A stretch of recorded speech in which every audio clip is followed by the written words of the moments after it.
Class 8 षष्ठ पाठ है स्वामी विवेकानंद। तो ये पाठ जो है वो स्वामी विवेकानंद के बारे में है। बहुजन हिताय बहुजन सुखाय एतस्मिन् कार्ये संलग्नस्य स्वामी विवेकानंदस्य बालकालस्य नाम नरेंद्रनाथ आसीत्। बहुत से लोगों की भलाई हो, बहुत से लोगों के लिए सुख के लिए ऐसे कार्य में लगे हुए स्वामी विवेकानंद के बचपन का नाम नरेंद्रनाथ था। तस्य जन्म यानी उनका जन्म जनवरी मासस्य द्वादशे दिनांके 1863 यानी 1863 ख्रीस्ताब्दे यानी 12 जनवरी 1863 को कोलकाता नगरे अभवत यानी कोलकाता नगर में हुआ था। तस्य मातु नाम भुवनेश्वरी देवी आसीत और उनकी माता का नाम भुवनेश्वरी देवी था। तस्य पिता विश्वनाथ दत्त लब्ध प्रतिष्ठित अभिभाषक आसीत और उनके पिता विश्वनाथ दत्त प्रसिद्ध वकील थे। नरेंद्रनाथ बाल्यकालादेव संस्कृत अनुरागी कुशाग्र बुद्धि मल्ल विद्यादिषु क्रीडाशु पारंगत धार्मिकश्चासीत्। और जो नरेंद्रनाथ थे वो बचपन से ही संस्कृत प्रेमी, तेज बुद्धि और कुश्ती आदि विद्याओं में कुशल और धार्मिक थे। तस्मिन् काले रामकृष्ण परमहंस अद्वितीय आध्यात्मिक ज्ञान पुंजस्य स्रोत आसीत्। और उस समय जो रामकृष्ण परमहंस थे वो अद्वितीय थे, मतलब अद्वितीय यानी होता है उनके समान दूसरा कोई नहीं, और आध्यात्मिक और ज्ञान समूह के स्रोत थे। तस्य प्रभावेण प्रभावित नरेंद्रनाथ तस्मादेव परिवार्य दीक्षां प्राप्नोत। और उनसे प्रभावित होकर नरेंद्रनाथ ने उन्हीं से संन्यास की दीक्षा ली। दीक्षांतरम सह स्वामी विवेकानंद इति नामना प्रसिद्धो अभवत। और दीक्षा लेने के बाद से ही वह स्वामी विवेकानंद के नाम से प्रसिद्ध हुए। ततः सह स्वकीय ज्ञान दीप्त्या सदुपदेशे जनान अध्यात्म परायणम अकरोत्। और इसके बाद उन्होंने अपने ज्ञान के प्रकाश से लोगों को सद उपदेश यानी अच्छे उपदेशों द्वारा अध्यात्म परायण किया। तस्यावधारणा आसीत् यत प्रेमणा सत्येन पराक्रमेण च कार्याणि सिद्ध्यन्ति। और उनका जो विचार था कि प्रेम, सत्य और पराक्रम से कार्यों को सिद्ध किया जाता है। तत्कुरु पौरुषम, इसलिए पुरुषार्थ करो। अनात्म भाव से विकास है एवं कर्म है, और अनात्म भाव का विकास ही अकर्म है।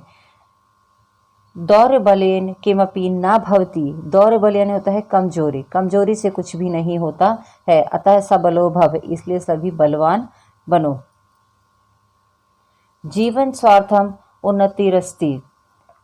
जीवन का अर्थ है उन्नति। उन्नते तात्पर्य हृदय स्त्योदार्यमस्ति। और उन्नति का मतलब होता है हृदय की उदारता।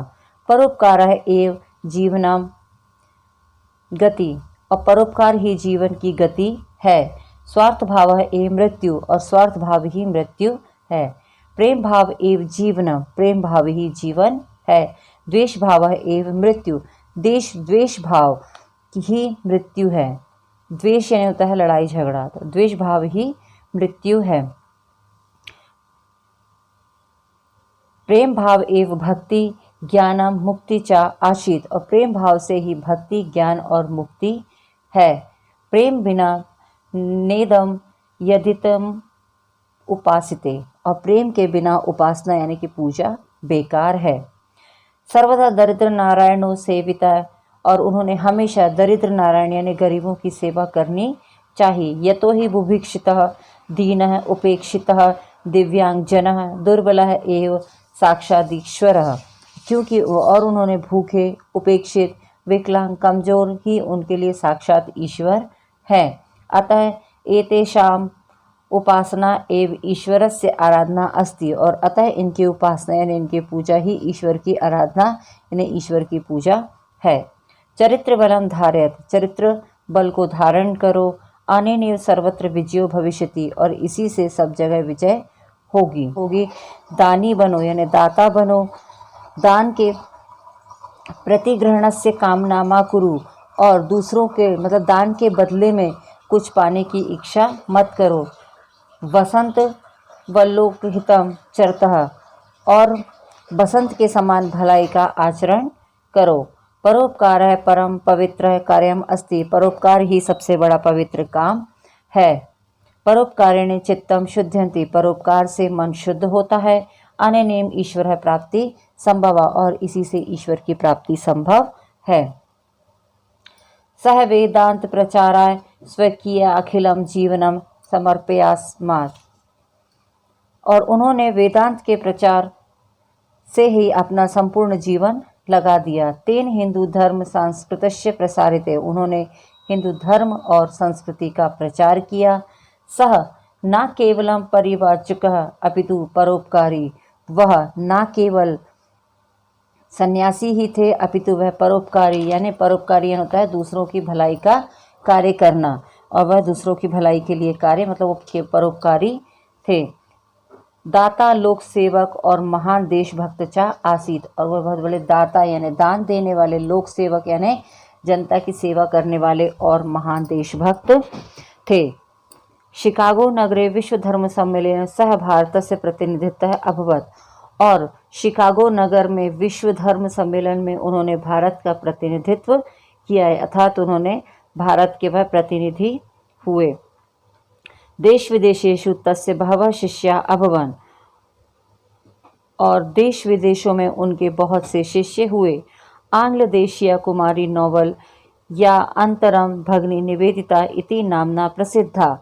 और एक जो थी कुमारी नोवेल, जो इंग्लैंड देश की कुमारी नोवेल, जो बाद में बहन निवेदिता के नाम से प्रसिद्ध हुई। तस्य प्रिय शिष्या, वह उनकी प्रिय शिष्या थी। यूनान कृते विशिष्ट प्रेरक पथ प्रदर्शक आसीत।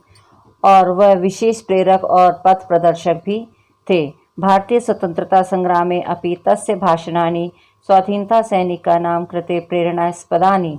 और भारतीय स्वतंत्रता संग्राम में भी उन्होंने अपने तेजस्वी भाषणों में से स्वाधीनता के सैनिकों को प्रेरणा प्रदान की। उत्तिष्ठत जागृतः प्राप्य वरात्रिनो बोध ध्येय वाक्यम सह जीवनो आधार्यत। और उन्होंने कहा, उठो जागो, इष्ट से ज्ञान प्राप्त करो, इस उपनिषद के ध्येय वाक्य को अपने जीवन में धारण करो। अहर्निशम ब्रह्म कर्म साधना साध्यमानः एव जुलाई मासस्य चतुर्थे दिनांके 1902 ख्रीस्ताब्दे।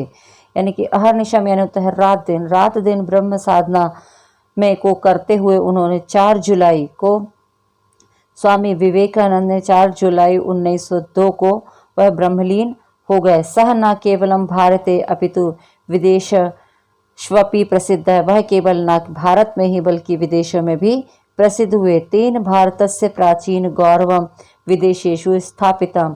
और उन्होंने भारत के प्राचीन गौरव को विदेशों में भी स्थापित किया।